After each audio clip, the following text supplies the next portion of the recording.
Good evening, this is WOLV's Newsfeed for Tuesday, January 22nd. I'm Sarah Johnson. And I'm Mark Terry. Making our top stories tonight, John Walker, the American Taliban captured in Afghanistan, is making his way back to the U.S. today to stand trial. Kmart declares Chapter 11 bankruptcy, and an American jazz legend dies. First, your campus news. For 30 years, gender equity lawyer Jean King of Ann Arbor has fought for equality for women in sports, at work, and in politics. Her pioneering legal challenges paved the way for middle school athletes, women's college teams, and women in the Democratic Party. On Thursday, King will be recognized at a reception at the Michigan League on the University of Michigan's campus. The event is sponsored by the Center for the Education of Women and the Institute for Research on Women and Gender, both of which are affiliated with U of M. The free public reception will take place in the league's Hussey Room from 4 to 5:30 p.m. The wife of an Ann Arbor man detained for alleged links to terrorism said Monday that she had received a deportation order during the weekend asking her to leave the country. Salma al-Rashad, the wife of detained Muslim leader Rabi Hadid, admitted Monday that she overstayed her visa. She said she had applied for an extension and was waiting for a response from the government. The order comes from about a month after her husband was jailed for overstaying his visa.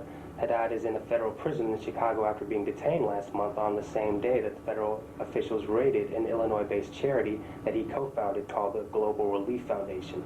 The government says that the Muslim charity supports terrorism. For the second time during the North American International Auto Show, the People Movers shut down. This forced long lines and the use of buses as a substitute for moving people in downtown Detroit. The People Movers shut down twice on Sunday, first just before 2 p.m., according to Bob Berg, a spokesman for Mayor Kwame Kilpatrick. A computer control room malfunction caused this shutdown, and about 45 minutes later, technicians got the two-car trams moving again. Unfortunately, the People Mover shut down again just before 3 p.m. because a car broke down. The transportation system finally reopened an hour later. A national report released today has found that 64 Michigan schools, including 5 in southeast Michigan, are within half a mile of a federal or state-designated toxic waste site. The report does not call for the schools to be closed at this time, but asks for sites to be cleaned up. Individual schools were not checked for contamination. The local schools listed in the report are Old Village School, Silver Springs Elementary in Northville, Southeastern High School in Detroit, Eisenhower Elementary in Southfield, and Community High School in Ann Arbor. The report, part of a Child-Proofing Our Communities campaign, found more than 1,100 schools in the 5 states that were within half a mile of toxic waste sites. The report cites research showing that being near toxic waste on a daily basis can contribute to higher rates of learning disabilities, asthma, cancer, lower IQs, and skin problems. And now we're going to turn to Nick with a preview of your local forecast. Nick? Well, currently the winds are out of the south at 12 knots. The temperature is 41 and the dew point is 28. But I'll have a much more detailed forecast in just a minute here on NewsFeed.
Welcome back to Ann Arbor's only local news program, NewsFeed. I'm Sarah Johnson.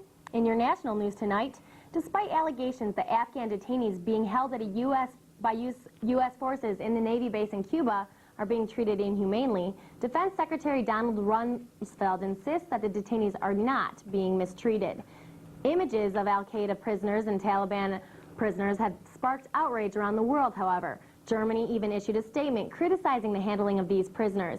Rumsfeld adamantly stated today that the detainees are being treated humanely despite the great danger they pose to guards. According to U.S. military, one of the detainees bit an official at the base, and several have vowed to kill an American before they leave. Another related news, John Walker, the American accused of fighting alongside Taliban forces, is on his way back to the United States to stand trial. Walker has been held on the USS Baton in the Arabian Sea since his capture during a prison riot in northern Afghanistan earlier in December. He now faces 2 counts of providing material support to resources of terrorist organizations, 1 count of conspiracy to kill U.S. nationals, and 1 count of engaging in transactions with the Taliban. The K Corporation filed for Chapter 11 bankruptcy today. This marks the largest retailer to file for bankruptcy, as the company's assets were reported to be over $17 billion in its latest commissions filing.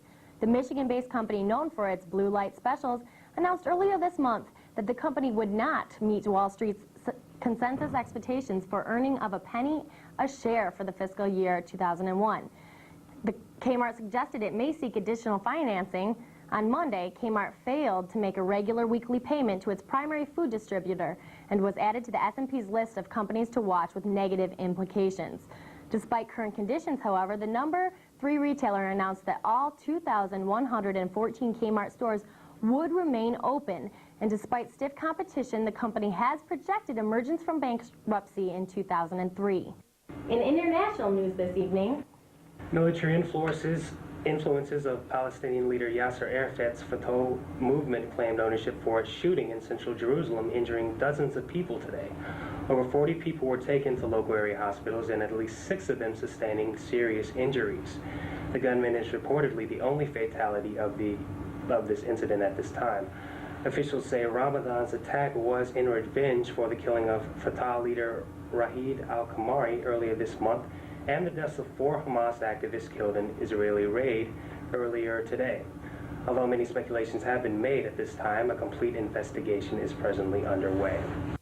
On Sunday, police in Sao Paulo, Brazil were shocked to find Mayor Celso Daniel shot to death after being abducted 30 hours earlier. Similar incidents have occurred involving Mayor Antonio da Costa Santos and Geraldo Cruz, mayor of the Sao Paulo suburb of Embu. Geraldo Cruz was only slightly injured by a homemade bomb that exploded in his house. The Brazilian Revolutionary Action Front, an organized crime group, claims responsibility for these terrorist actions. The federal government is investigating possible political motivations for these crimes, and Brazil police forces are losing the fight against organized crime because the criminals are prepared to fight back using some of today's latest automatic weaponry. Foreign governments and banks Tuesday urged Argentina to get its act together and defuse a chaotic financial crisis, as Spain's biggest bank set itself up to shut local operations if necessary. Spain's Santander Central Hispano Bank said it had written off its assets in Argentina, which laid the groundwork for it to become the first major foreign bank to simply walk away from the South American country. Earlier, since its devaluation of the peso this month, Argentina hopes to gain a loan package worth somewhere between $15 billion and $20 billion, diffusing the 4-year recession, but this took a hit when a top International Monetary Fund organization said that the figure was too high. IMF auditors were due in Buenos Aires on Tuesday to review Argentina's process in halting chronic budget overspending. And when we return, your complete Ann Arbor weather report with Nick Norias. Stay with us.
Welcome back, Sarah. I think as far as Michigan winters go, today was about as good as it gets. I think you're right. It really wasn't too bad out there. Let's hope that Nick has some more good weather in store for us. What about it, Nick? Well, I've got weather in store, that's for sure.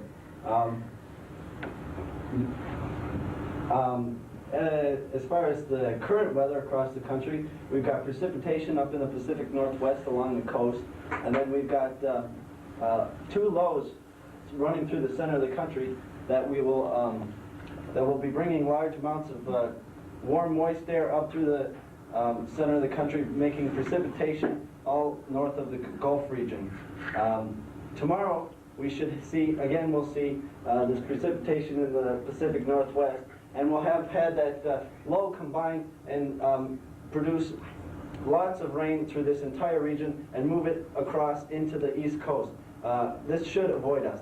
As you can see by the precipitation map, we'll be having, that precipitation will move all the way up through the Appalachian area, as well as Seattle always gets rain, so they'll be getting rain. Our current conditions here in Ann Arbor are mostly cloudy. Our current temperature is 41. The winds are out of the south at 12 miles an hour, and the humidity is 60%. Now for the 5-day forecast. Tomorrow we'll have a high of 50, a low of 34. Thursday we'll have a high of 39, a low of 24. Friday a high of 40, a low of 25. Saturday high of 45, a low of 32. And Sunday a high of 46 and a low of 32. That's all. Now back to you at the news desk. Thanks very much, Nick. Well, stick with us, and coming up next on NewsFeed, we'll have your sports news with Mike, so stay tuned.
Hi there, I'm Mike Koiken. Time now for sports, and we had a big weekend this weekend if you were in Ann Arbor. In recent weeks, there really hasn't been a lot for Michigan fans to cheer about when watching the Wolverines in action, but this all started back with the football team, of course, that embarrassing defeat at the hands of Tennessee, and it's continued all the way throughout the month of January. Well, if this weekend is any indication, things may have started to change a little bit. On Saturday, the men's basketball team got its first win since Christmas break with a thrilling come-from-behind win over Minnesota. The Wolverines played the Gophers tight throughout the first half and into the second, but with just over 6 minutes left in the contest, Minnesota went up by 10 on a Michael Bauer 3.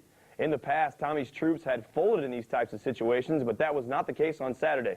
Michigan came roaring back and tied the game at 67 on a Dominic Ingerson 3 with a man draped all over him. After that, the Wolverines got a key basket from Chris Young off a Chuck Bailey feed to take the lead. But Minnesota's Kevin Burleson answered with a deuce to tie the game with only 7 seconds left. What's Michigan to do? Well, then it was Bernard Robinson time. The sophomore wing took the ball at half court, penetrated the Minnesota D, and banked home an acrobatic floater with under 3 seconds left to put Michigan up 71-69 and seal the victory. The win put Michigan at 3-3 in the Big Ten and 7-8 on the year. Later on that night, it was the Michigan hockey team who inspired the Wolverine faithful by overcoming a spectacular night by Michigan State goaltender Ryan Miller and coming from behind to eke out a 1-1 tie with the Spartans. MSU drew first blood in the second period when Michigan defenseman Mike Romensky turned the puck over in the Michigan end, and Spartan freshman Mike Lalonde made Michigan pay with the top-shelf wrister. After that, Michigan turned up the intensity, but Miller was more than up to the task, stopping 41 shots on the night. Wow. With less than 7 minutes in the third period, though, Michigan's chances looked slim, but freshman Eric Werner made a nice play to keep the puck in the MSU zone before hitting fellow Frost Dwight Helmanen in the slot for the goal. After the Helmanen tally, both teams had ample opportunities to score, but both Miller and Michigan goalie Josh Blackburn played outstanding, and the game ended in a tie before a record crowd at Yost Ice Arena.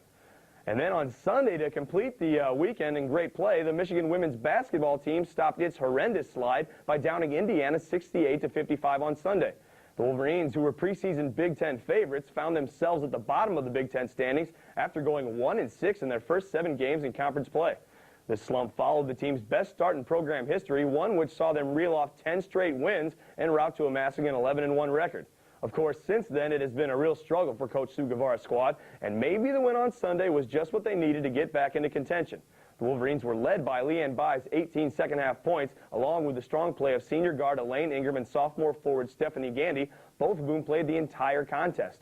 With this win, Michigan improved to 12-7 on the season, and they began to show just why they were so highly touted earlier in the year. After a sluggish first half, the Wolverines exploded in the second half of this game, outscoring the visiting Hoosiers 40-25 in the final 20 minutes to win it all going away.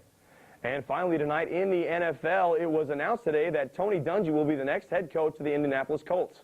Dungy received a 5-year deal to lead the team, which went 6-10 this season under Jim Mora.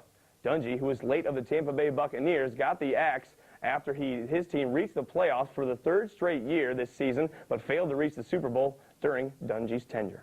Thank you. And in your entertainment news tonight, Norman Dolores Ekstrom, better known as a blues singer Peggy Lee, died recently of a heart attack in her home. Her soft and husky voice made her famous in 1942 when she sang Why Don't You Do Right with the popular Benny Goodman Band. Lee toured with the Goodmans for 2 years and actually married guitarist Dave Barber. Later, the hit Fever earned her 4 Grammy Award nominations, and Lee also began her acting career with a starring role in a remake of The Jazz Singer and Pete Kelly's Blues. He received Academy Award nominations for her acting success, and she even performed 4 voices and wrote 6 songs in the Disney's animated film Lady and the Tramp. In her lifetime, Peggy Lee wrote over 600 songs and recorded 200 more. She was 81 years old. Sarah? Well, that does it for us tonight. Be sure to turn into NewsFeed tomorrow when we'll have all your latest local and campus news. Thanks for watching, and from all of us here at NewsFeed, have a great night and go blue.